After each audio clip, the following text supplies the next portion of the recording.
नमस्कार मंडळी, माझ्या भन्नाट रेसिपी या चॅनलवरती तुमचं स्वागत आहे।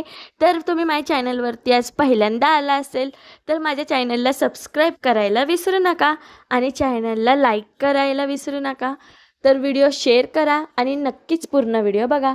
तर आज आपण बनवणार आहोत मस्तपैकी कडकडीत उन्हाळ्यामध्ये ह्या कडकडीत उन्हाळ्यामध्ये शरीराला एकदम आराम देणारी ही सरबतची रेसिपी आपण करणार आहोत। म्हणजेच ही सरबत लिंबू सरबत आपण आज करणार आहोत, पण लिंबू सरबतला थोडासा वेगळा ट्विस्ट देणार आहे।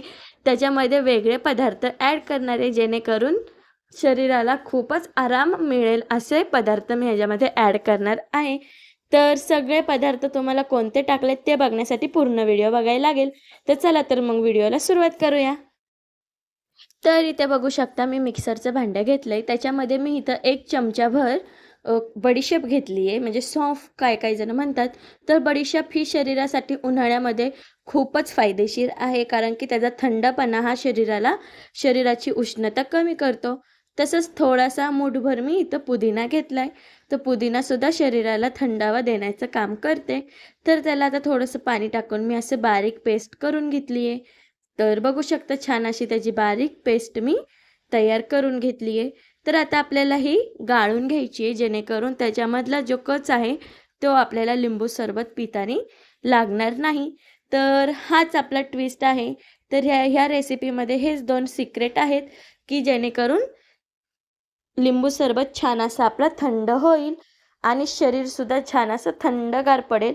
हे फक्त 2च पदार्थांनी एकदम शरीर थंड असं वाटतं। तर आता आपण हे गाळून घ्यायचंय। तर छान असं गाळून घेतल्यानंतर बघू शकता त्याला छान असा त्याचा ज्यूस निघतोय। तसं त्याच्यामध्ये थोडंसं पाणी परत एकदा टाकून परत एकदा आपल्याला ते गाळून घ्यायचंय, जेणेकरून त्याच्यातला बडीशेपचा सरबत आणि पुदिन्याचा रस ते दोन्ही मिक्स होऊन छान असं ते आपल्या सरबतमध्ये मिक्स होईल। म्हणून परत एकदा पाणी टाकून आता ते छान एकदा परत गाळून घ्यायचंय।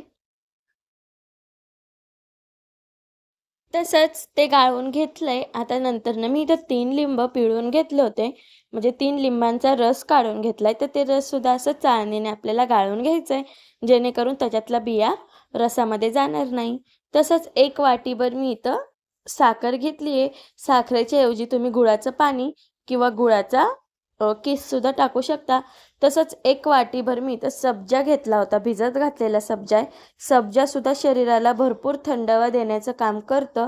तसंच सब्जा टाकल्यानंतर ह्याच्यामध्ये आपल्याला छान असं थंडगार पाणी टाकून घ्यायचं आहे आणि जास्त बर्फ म्हणजे बर्फ टाकायचाच नाही आहे।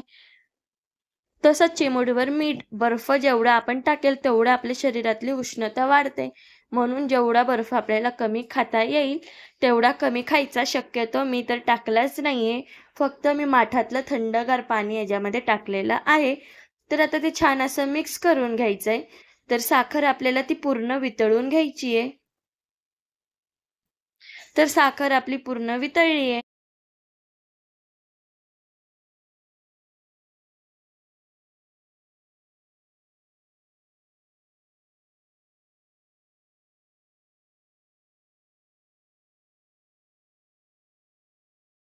तर बघू शकता छान असं आपली साखर वितळलेली आहे आणि आपला हा सरबत रेडी झाला आहे।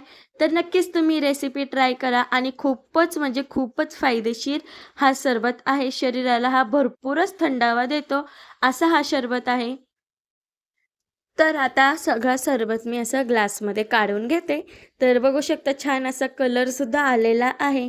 तर नक्कीच तुम्ही ह्या पद्धतीचा लिंबू सरबत एकदा करून बघा आणि लिंबू सरबत हा पिऊन तुम्हाला जाणवेलच की तुमच्या शरीरामध्ये किती थंडावा वाटत आहे।